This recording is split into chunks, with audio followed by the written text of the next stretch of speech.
The issue is that the things I said in that hot mic moment, or the things I would have said, were I working on Friday. I was only on news duties on Friday morning. Yes. But I would have said the same things about what, in my view, are, I'm very slow to, brand public figures as liars. In fact, I don't think I've ever called a public figure a liar, and I would be very slow to do that. But I will call out a lie. So if something is a lie, I will say it's a lie. But I'll be very slow to call someone a liar. And I noticed that the term was used by the Prime Minister to describe the leader of the opposition in their debate last Thursday. But that's between them. I wouldn't, say liar for public figures, because there's no way back from that. But I will say that you told a lie. And in my view, there were some zingers dropped then. I say that to say that I know that the hunt for political office calls for or motivates people to speak in a manner that has to make the picture look a certain way. Governments in power want the picture to look as rosy as possible. Opposition politicians want the picture to look as bad as possible. And in trying to achieve that mission, lies will be told. And what I was referring to in that moment on Friday morning was 2 or 3 things that I felt were egregious. The one was the 28 bank account issue, and I cringed when it came back and the opposition leader said it, because I'm saying, my God, who in Jamaica does not know that this is a lie? It is. And it was mentioned twice by him.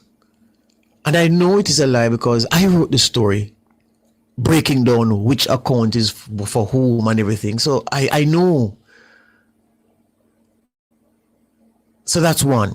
The second one was when Mr. Robinson rose in the parliament to say he takes no issue with the salary increase to parliamentarians. And the opposition leader said, well, he wasn't referring to parliamentarian salary. That's not true. That's a lie.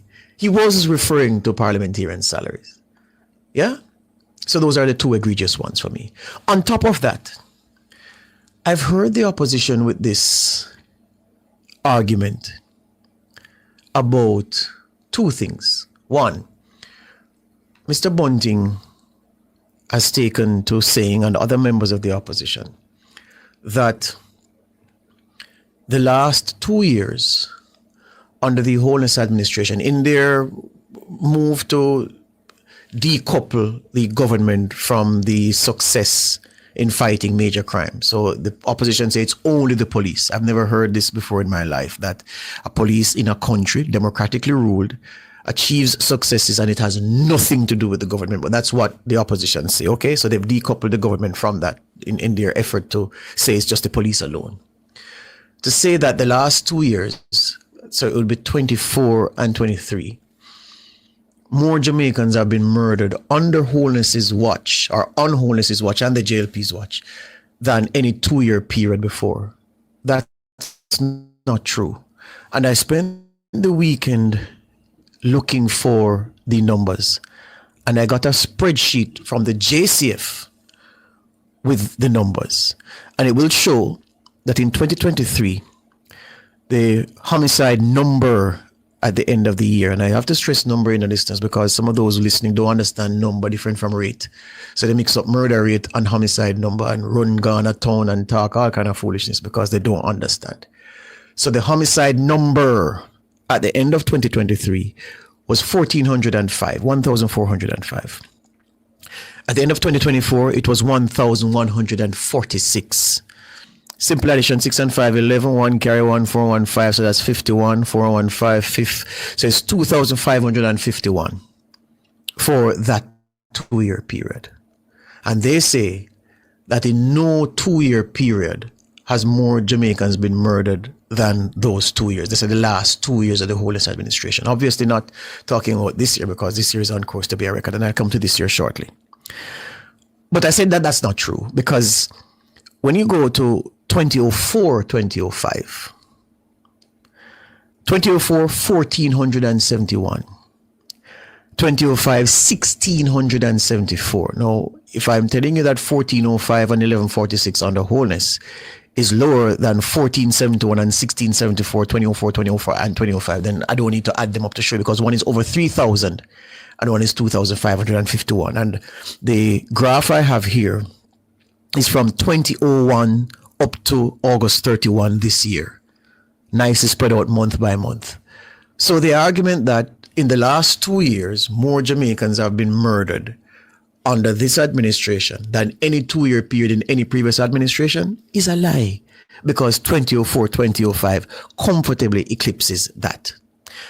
Where we are today, where murders and crime is concerned, and there are so many things I could have said this morning, but I have to pinch myself. Looking and living in an election campaign where nobody is talking about crime. Absolutely nobody is talking about crime. And for August this year, there were 53 people murdered. 53. That's the lowest August since 2001. So that's 24 years based on when the numbers started from this JCF graph. The lowest August in 24 years was just closed out 53 homicides. And since the start of the year, no month has passed 74. 74 January 2025 was the highest. February 2025, 49. That was a record for any month in any year in the last 24 years. March 66, April 46. Oh, lower than March, lower than February. So April was a new record at 46. May 53, June 56, July 62, August 53. So as things stand on this day in sports, 459 homicides have been recorded in the country to date. I know, again, as I said, the opposition say it has nothing to do with government. It's all police. I don't share that view. And I know many people don't share that view either. And it is a massive thing to me that the homicide chart can look like this, and even feel sheepish some way, acknowledging and raving over 459 Jamaicans being killed at this point, being murdered at this point in the year. But in context, it is something to acknowledge and something to feel positive about, to say that this is where we're going. The other thing that emerged from the debate that I said, what? And I regard as a lie. This issue of the food insecurity. Now, you heard the opposition leader in the news clip we played say that 55% of Jamaicans are food insecure.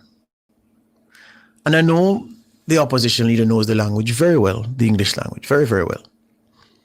So when he says that 55% of Jamaicans are food insecurity, I take him to mean that he's talking about the current condition.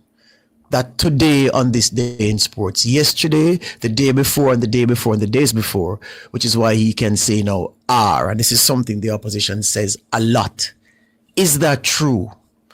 Based on the United Nations,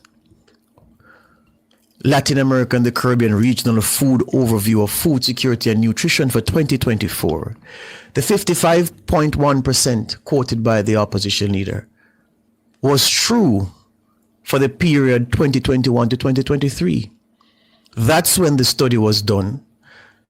That's when the data was collected. And the report on the 55% was for data captured during that period, 2021 to 2023. Now, I know that many experts in the language are listening to this and will listen to this. So I want them to tell me if data captured between 2021 and 2023 said something about that data. If over 2 years later, it is correct and appropriate to say are when representing to the findings taken over 2 years before. If you say yes, then I'll have to reorient my thinking and adjust my attitude. But for what I know, for what I was taught, basic school, infant school, primary school, high school, university, if you say something and you say are, 55% of Jamaicans are suffering from food insecurity, present continuous, then clearly you're talking about the prevailing situation, and you couldn't be talking about data collected 2 years ago. So in my eye and in my mind, those things, not true. So you see, again, you do these things, which can be verified. You refer to JCF official statistics. You go to the report about the food insecurity, and you say that this said was not true. You mentioned the 28 bank accounts, which the whole world now knows is not true.